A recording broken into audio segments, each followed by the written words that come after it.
আজকে সকাল থেকে আকাশের অবস্থা একদম খারাপ। এই যে একদম মেঘলা হয়ে রয়েছে, যে কোনো সময় মনে হয় বৃষ্টি নামতে পারে।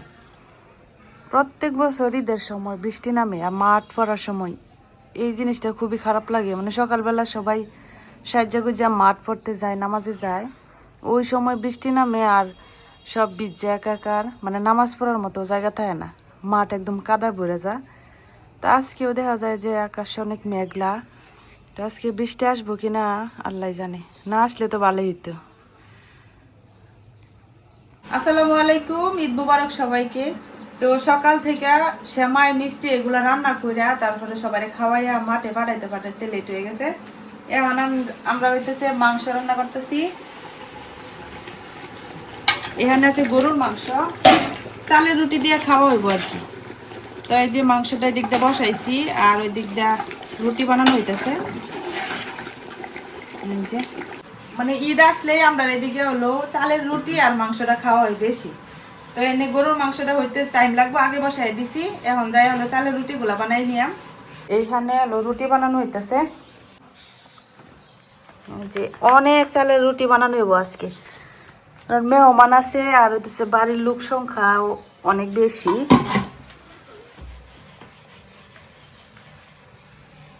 বাড়ির যত পুরুষরা আছে সবাই কিন্তু সেমাই নাস্তা খায়া তারা হলো মাঠে গেছে গা, কিন্তু আমরা মহিলারা যারা এখন হলো রান্না বাড়ার কাজগুলো করা লাগবো।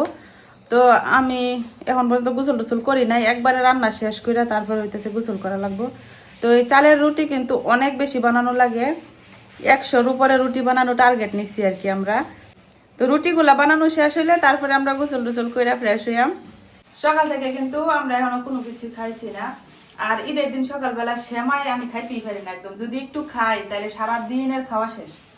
তো এখানে 2 ধরনের সেমাই রান্না করছিলাম। এটা হইতেছে কলের সেমাইটা, যেটার ভিডিও আমার রান্নার চ্যানেলে দেওয়া ছিল।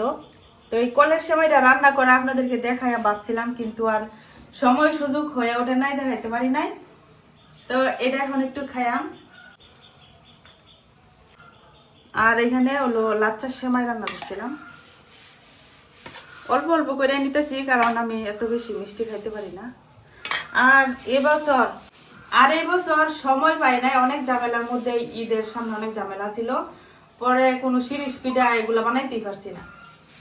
তো এই জন্য চিপস বাচ্চা নিচ্ছি আর কি। শিরিষ পিঠা নাই, কোনো ধরনের পিঠাই বানাইতে পারছি না। তো এই চিপস দিয়ে হইতেছে আমরা এবারের ঈদের কাজ চালাইতেছি। তো এখন একটু হালকা নাস্তা খাইয়া তারপরে হলো রুটিগুলা বানাইম। বিসমিল্লাহ। অনেকেই কলের সময় রান্না করে দেখতে চাইছিলেন, কিন্তু আমি দেখাইতে পারছি না। আমি পরবর্তী সময় অবশ্যই আপনাদেরকে দেখাইম। চালের গুঁড়া দিয়ে যেহেতু আমরা কলের সেমাই বানাইছি, অনেকের মনে প্রশ্ন যে কেমন লাগবে খাইতে। লাচ্চা সেমাইয়ের মতোই লাগে কিছুটা, একটু মানে স্বাদটা ভিন্ন, কিন্তু লাচ্চা সেমাইয়ের মতোই আর অনেক মজা। আগের দিনে কিন্তু আমরা এই কলের সেমাই খাইছি, ঈদের সময় লাচ্চা সেমাই খাইছি না। এতক্ষণে এই যে আমরা এতগুলা রুটি বানাইছি, এখানে 100 কম হইতো না রুটি।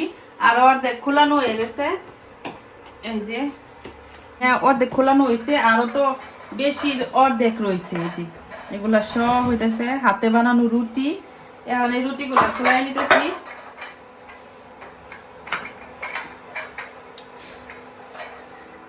আমরা রান্না করা আজকে অগোছালো, কারণ এখন আমরা গোসল করছি না, এই কাজটা সব শেষ করে তারপরে রান্না ঘর গুছাইয়া গোসল টোসল করবাম।